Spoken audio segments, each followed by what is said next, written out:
We got some major Champions news during the Pokemon Presents on Tuesday. Honestly, it was a great Presents, and I did a live reaction video. If you're interested in my initial thoughts about it, please feel free to check that out. I'll have it linked in the description down below. But we are here to talk Pokemon Champions. As I make a lot of Pokemon VGC content, Champions was the game I had my eye on the most. I'm honestly really excited for the future of VGC, and I'm excited for what Champions could mean for the growth of competitive Pokemon.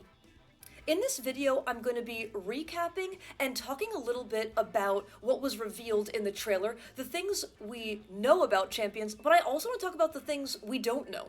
The trailer definitely left me with some questions. I also want to speak to this because I've seen people mention things like they are fact when we don't know for sure if they are yet. I encourage people to look at things with a critical eye, including this video. I may have misunderstood something or I might misspeak. Please, if you find that to be the case, let me know. But let's head over to the Champions website, pull out our magnifying glasses, and have a closer look.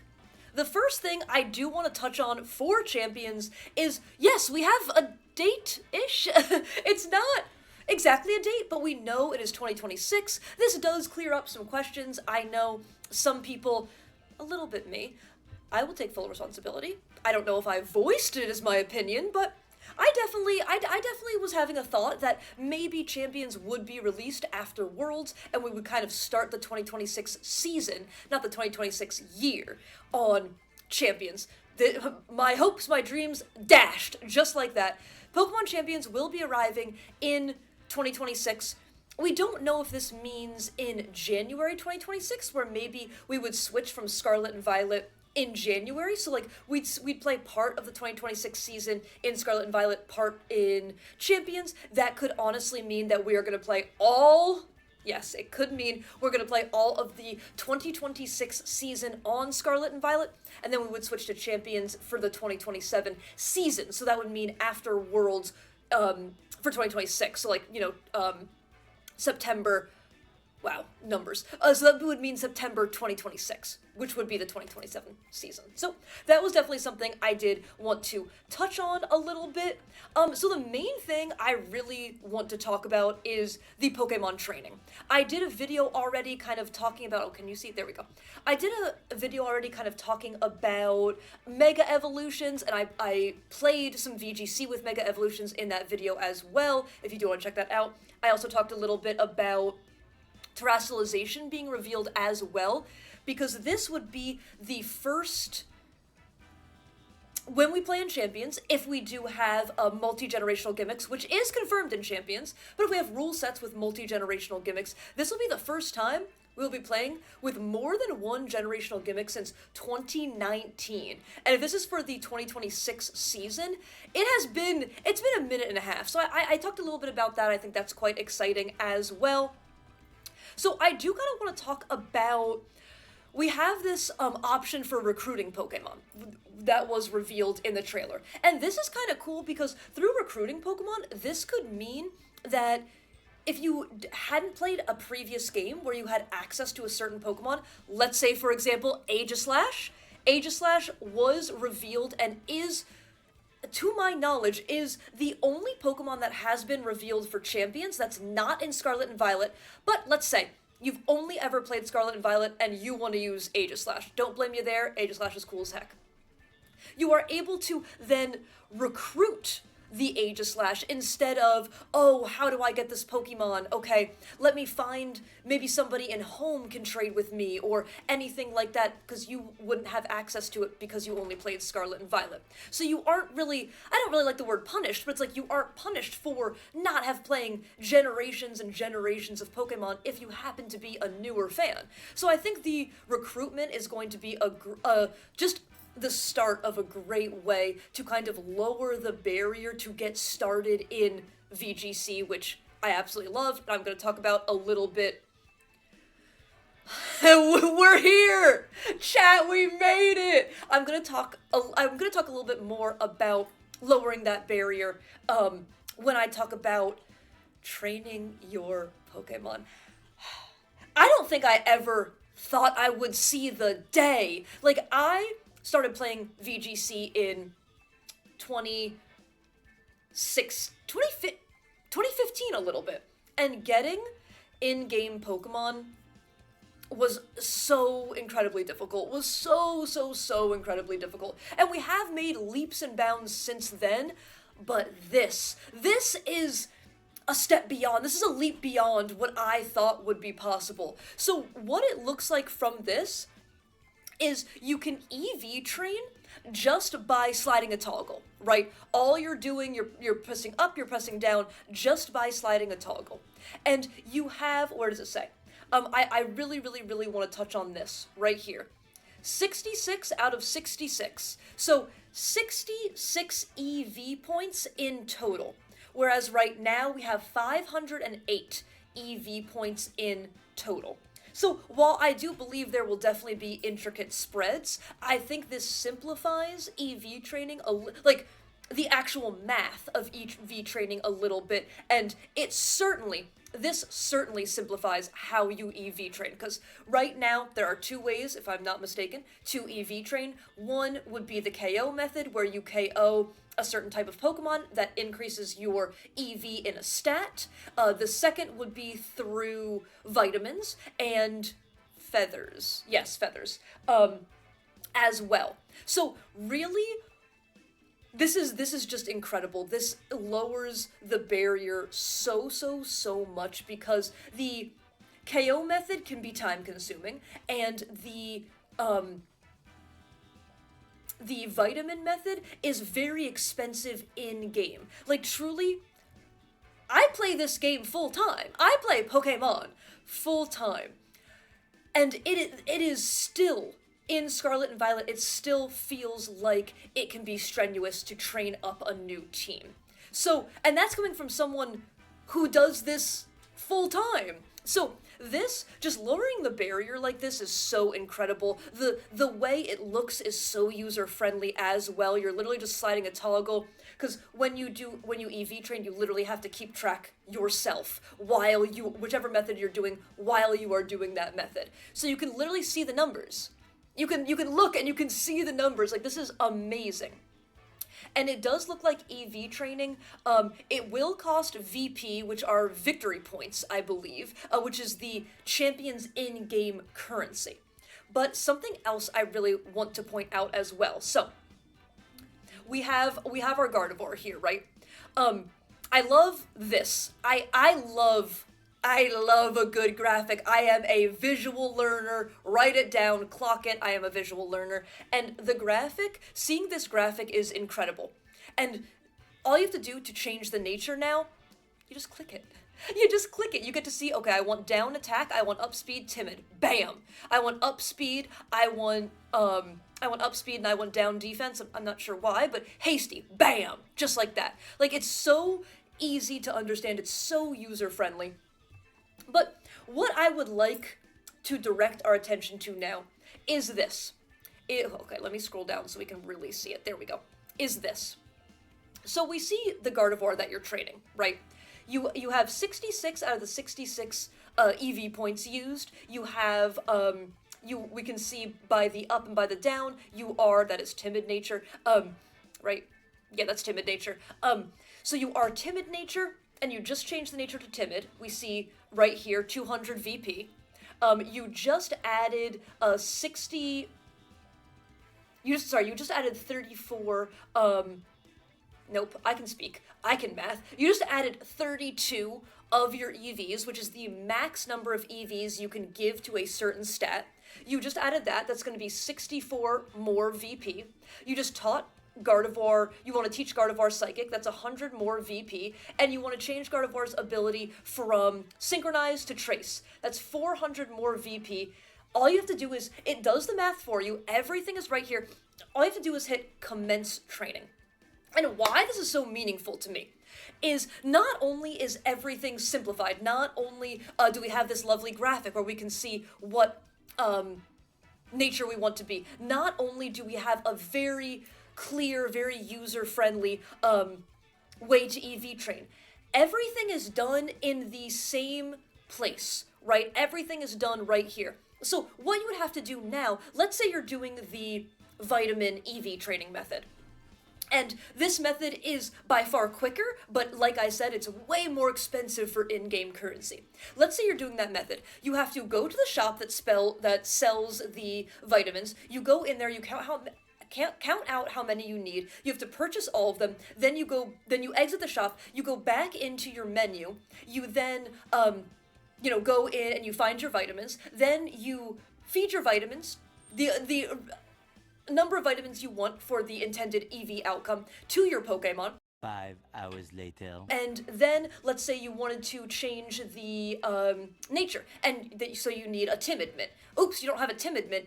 Let's see, you have to go to then buy a timid mint, then you go back into the menu, then you have to feed the timid mint, and then, let's say you want to change the ability, you go back into the menu, you give them a ability patch or whatever it is, and look, that might not sound like it's a lot, right? Or let's say you want to, the biggest one, let's say you want to teach them a new move. You have to then go make that TM, like if it's a TM, you go make that TM, you have to make sure you have enough scatterbug hairs, like you have to make sure you have the materials, and then you also have to pay LP to do that. Then you go back into the menu and all that kind of stuff. So, it may not sound like it's that much, but truly, it actually becomes quite time-consuming.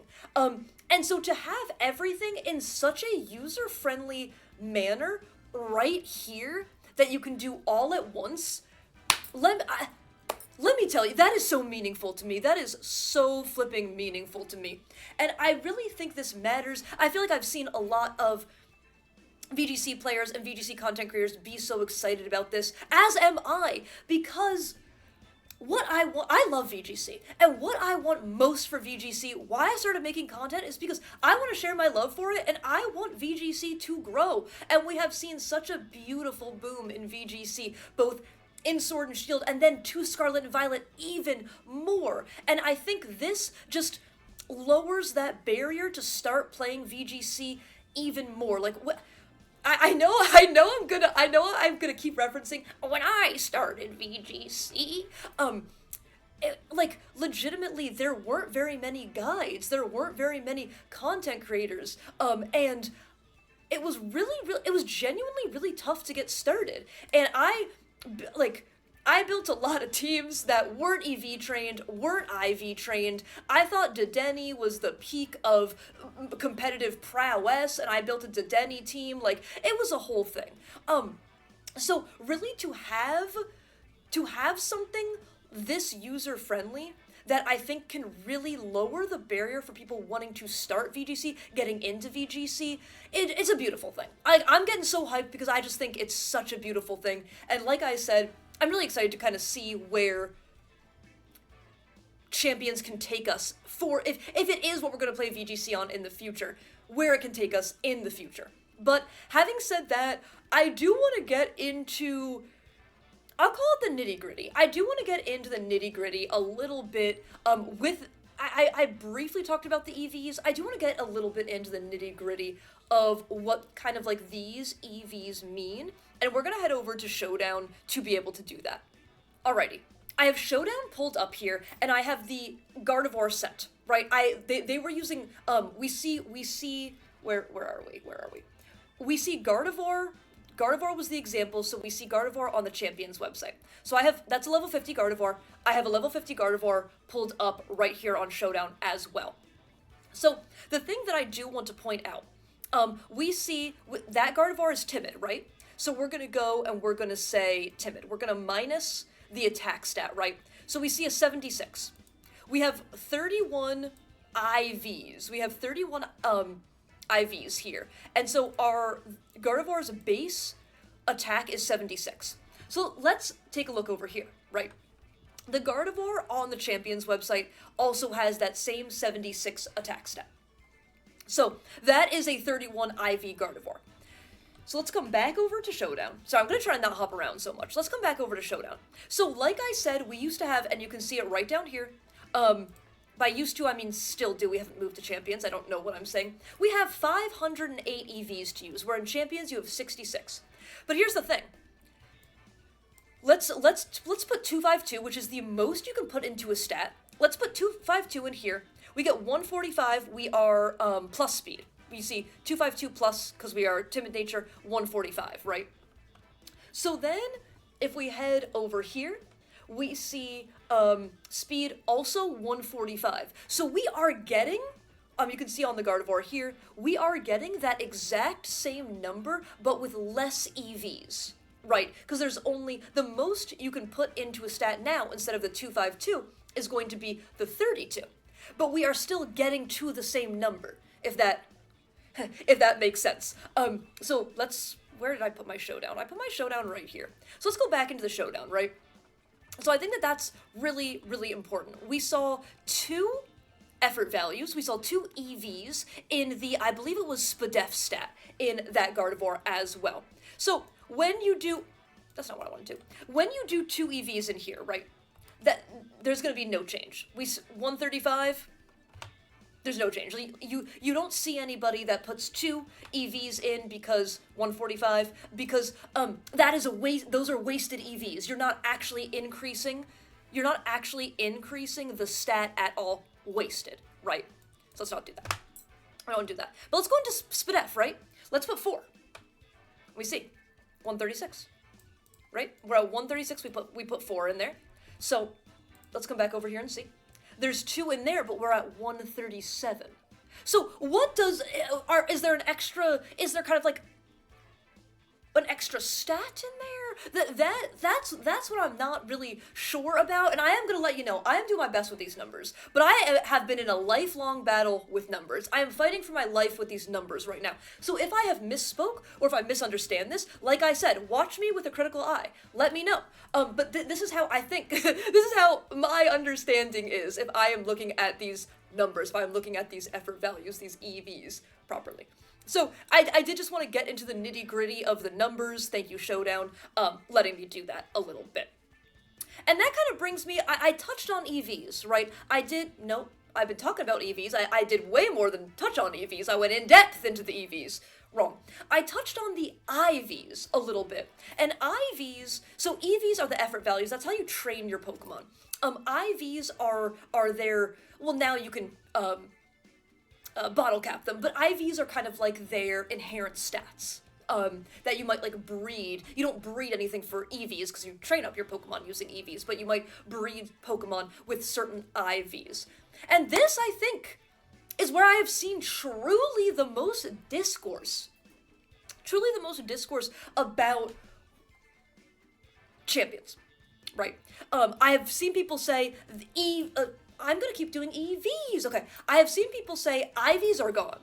IVs are no more. Champions will have no IVs. And to my understanding, while we do not see IVs here, right? I don't see anywhere where we see IVs. While we don't see IVs, that does not mean that they are not there. That is how I look at it. There is no reason to believe 100% that IVs don't exist. I personally would love to see IVs still exist. I think IVs are very important. They might seem a little bit less important, but they are very, very important. If you are a hard Trick Room fan, if you are a Trick Room fan in any capacity, you know how important having 0 IV speed is. That can 100% change a game if your Pokemon underspeeds your opponent's Pokemon, right? I think another kind of more niche way that IVs matter is for special attackers. You do legitimately want, it is important, you do want to have 0 IVs in attack 1, because when you get hit with foul play, and foul play depending on the meta, but let's talk about VGC Reg I, VGC Reg G, foul play was incredibly common. So you want to make sure that is based on your physical attack. So if you have no attack IVs and no attack investment, you will be taking less damage, which can be substantial, from foul play.